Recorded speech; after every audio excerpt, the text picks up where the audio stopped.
I remember in that field, in early autumn,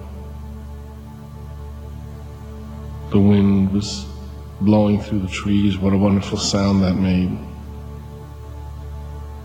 Lying in Elizabeth's lap, she was holding a leaf or a twig and absently running it across my cheek. We had finished a wonderful picnic, as I recall. Sausages, chicken, French bread, lovely bottle of Beaujolais, and a small piece of Cheshire cheese, polished off, I remember, with a lovely Windsor tort, piece of Black Forest cake, coffee eclairs, jello, rice pudding, 2 cups of decaf espresso, and some wonderful chocolate candy with raspberry centers. And I looked at Elizabeth. I was lying in her lap, and I pushed my head back and looked into her eyes. And I remember seeing her face upside down like that. Made me laugh.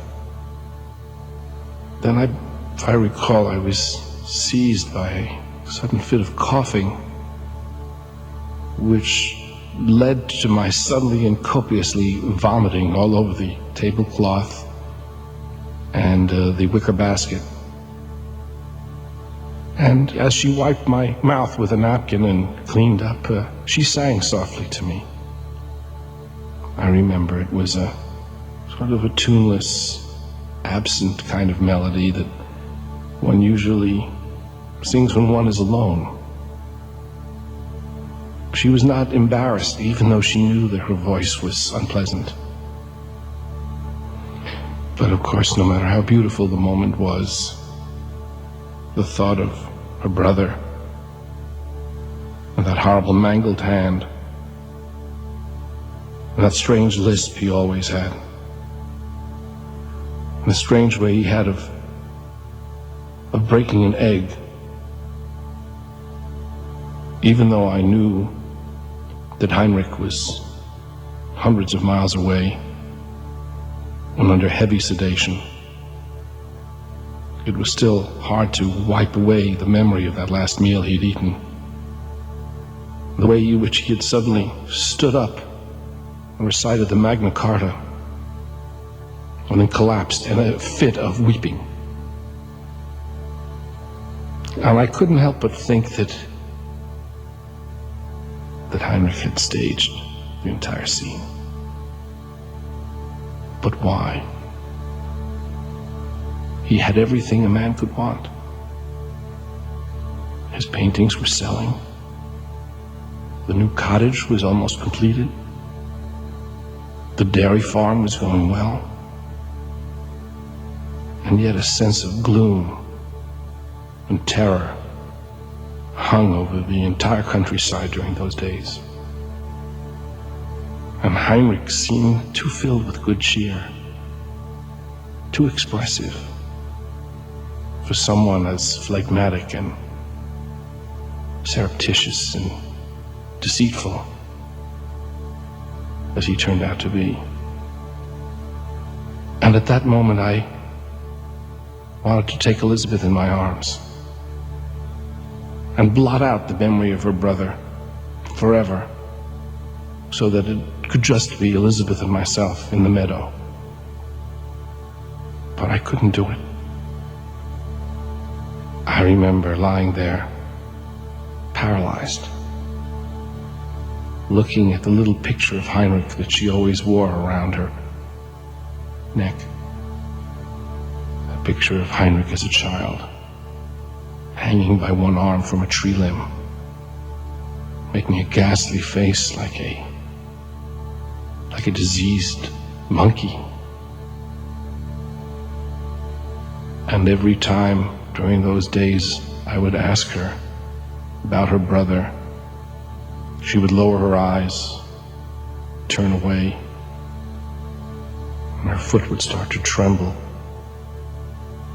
And I could hear her uttering a low, guttural, whining sound. And I knew then, as I know now, that our love would forever be soiled, befouled, besmirched with the memory of Heinrich and his ways, and his cynical laughter, and his seizures, and that she was emotionally, spiritually, familially tied to Heinrich in a way that I could never understand, and that I would never really have her.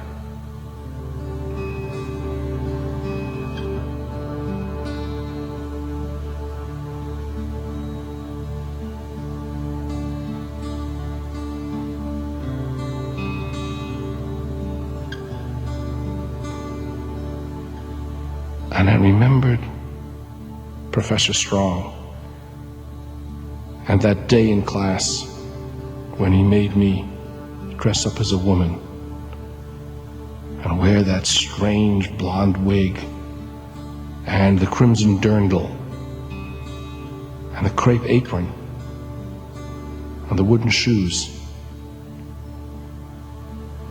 and the way he made me spin around the room while he lashed out at me with a bamboo stick, striking me mercilessly on the shins and calf. And as he forced me to dance in wilder and wilder gyrations around the classroom, I suddenly started to feel free. I felt released. I felt uplifted. And I felt as if, for the first time in my life, there was meaning to my existence. And from that day on, I rose through the ranks to become premier cadet, class captain, valedictorian, and alumni emeritus, until ultimately I became the most celebrated graduate of the academy. And it was there that I first met Heinrich, who was a sergeant at arms for a year or two and marched in the color guard.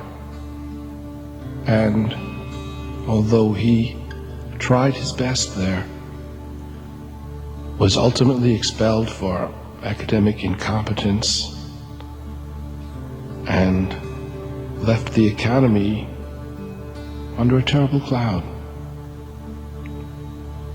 But by then, I had met Elizabeth. And even now,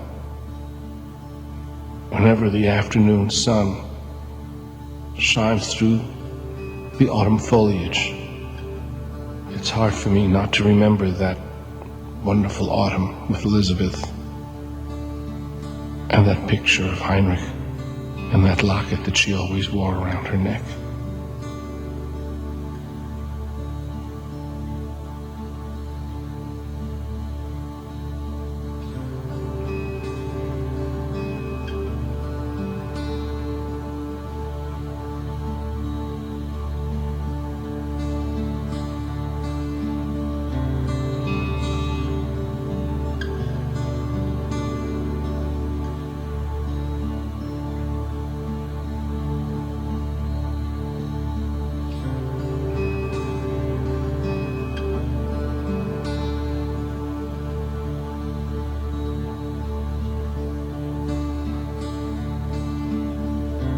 I've always hated mime. The gestures are precious. The underlying gestalt relies on premises that are shop-worn and overdone. How many times must we see a man lean on an invisible wall, drink from an invisible cup of coffee, walk up an invisible flight of stairs? And yet, insofar as human beings struggle against unseen forces, unconscious forces that are sometimes irresistible and overpowering, and that we are mute against them, mime might serve as an analogy for the human condition. The unconscious creates walls, trapdoors, windows that give out into infinity, giant quicksand marshes from which some of us never emerge. Nevertheless, watching a mime can be annoying. In fact, studies have shown that after a mime performance, most people are left with a sense of frustration and sometimes acute depression. In fact, you may have heard of the mime defense, applied in cases where people have actually murdered after watching a mime.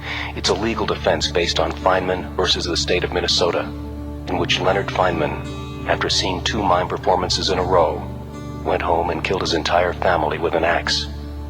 And his lawyer successfully contended that it was overexposure to mime that caused his behavior.